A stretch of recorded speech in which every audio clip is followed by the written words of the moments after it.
Alam nyo ba na ang gulay na karaniwang makikita sa bakuran tulad ng puso ng saging, talbos ng kamote at dahon ng okra ay may taglay palang napakalakas na benepisyo sa ating katawan?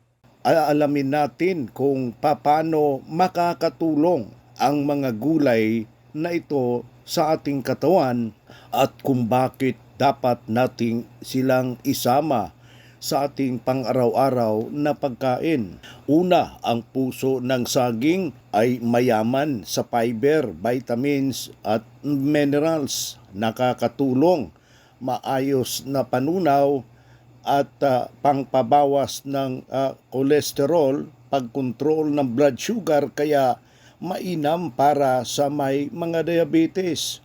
Mayroon din itong antioxidants na tumutulong na panglaban sa pamamaga, nagpapalakas ng ating immune system. Madali rin itong lutuin, maaring gawing ginataan, salad o sahog sa mga ulam.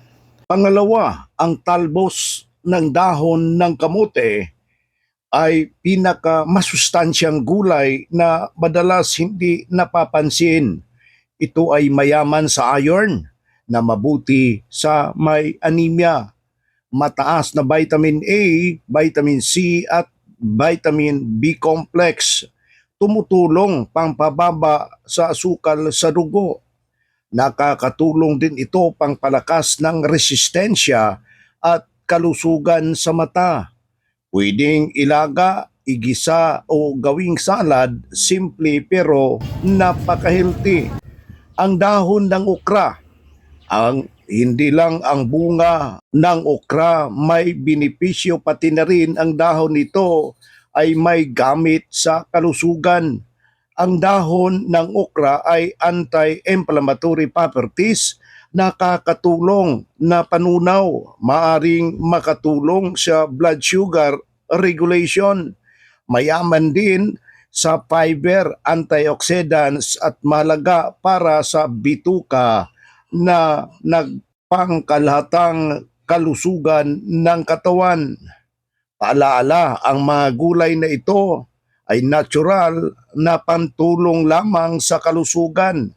Kung ikay umiinom ng gamot, may karamdaman, kumonsulta pa rin sa doktor bago gawin ang regular ng paggamit nito. Sa simpleng gulay matatagpuan sa paligid natin, maaari pala tayong makakuha ng malalaking tulong para sa ating kalusugan. Kaya simula ngayon, subukan natin isama sa ating pagkain ang puso ng saging, talbos ng kamote at dahon ng okra. Kung nagustuhan mo ang video na ito, huwag kalimutan i-like, i-share at mag-subscribe para mas marami pang healthy tips. Maraming salamat at panatiling healthy.